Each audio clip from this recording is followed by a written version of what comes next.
Friends, இன்னைக்கு நம்ம என்ன பார்க்க போகிறோம் அப்படின்னா ஹெல்த்தியான snacks recipe cashew almond laddu தான் பார்க்க போகிறோம். வாங்க வீடியோக்குள்ளே போகலாம். ஃபஸ்ட்டு வந்து நான் என்னென்ன எடுத்திருக்கேன்னு காட்டுறேன். கேஷ்யூ எடுத்திருக்கேன், ஆல்மண்ட் எடுத்திருக்கேன், அடுத்து வந்து பீனட் எடுத்திருக்கேன். இது மூணுமே வந்து நம்ம வந்து இப்போ ட்ரை ரோஸ்ட் பண்ணிவிட்டு அதை நம்ம வந்து மிக்சியில் அரைக்கணும். ஃபஸ்ட் நம்ம ட்ரை ரோஸ்ட் பண்ணிக்கலாம். ஃபஸ்ட்டு ஆல்மண்ட் வந்து பண்ணிக்கலாம். ரொம்ப டீப் பண்ணணும் அப்படின்னு அவசியம் கிடையாது. லைட்டாக மீடியமாக அந்த பிளாக்காக அந்த ஹீட் ஆகிற வரைக்கும் பண்ணால் போதும். மூணுத்தையும் நான் உங்களுக்கு ஒன்று ஒன்றா ஃப்ரை பண்ணிவிட்டு எப்படின்னு காட்டுறேன். இங்கே பாருங்கள், இந்த அளவு வந்து ஃப்ரை ஆனால் போதும். நெக்ஸ்ட்டு வந்து ரசம் இன்னொரு பிளேட்டுக்கு மாற்றிக்கலாம். நெக்ஸ்ட் இதே மாதிரி முந்தியும் ஃப்ரை பண்ணிக்கலாம்.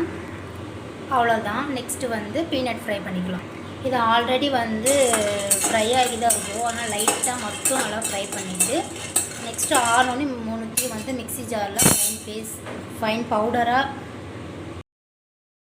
காட்டுறேன். ஓகே, அவ்வளோதான். இது கொஞ்சம் ஹீட் ஆறட்டும். அவ்வளோதான். இப்போ வந்து நம்ம நல்லா பவுடராக அரைச்சாச்சு. கொஞ்சம் குறப்பாக தான் அரைக்கணும்.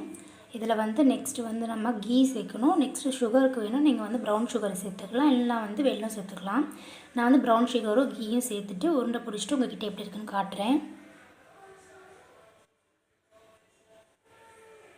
அவ்வளோதான் ஃப்ரெண்ட்ஸ். இப்போ வந்து ஃபுல்லாக உருண்டை பிடிச்சாச்சு. நான் வந்து கீ சுகர் லெவல் சொல்லலை. அது வந்து குழந்தைங்களுக்கு ஏற்ற மாதிரி நீங்கள் ஸ்வீட் கம்மியாக போட்டுக்கலாம், ஸ்வீட் அதிகமாக போட்டுக்கலாம். நான் வந்து தம்பிக்கு செய்யணும் கொஞ்சம் ஸ்வீட் கம்மியாக தான் போட்டிருக்கேன்.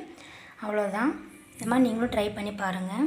இந்த வீடியோ உங்களுக்கு பிடிச்சிருந்து அப்படின்னா நம்ம சேனல் லைக் பண்ணுங்கள், ஷேர் பண்ணுங்கள், சப்ஸ்கிரைப் பண்ணுங்கள். ஓகே, பாய்.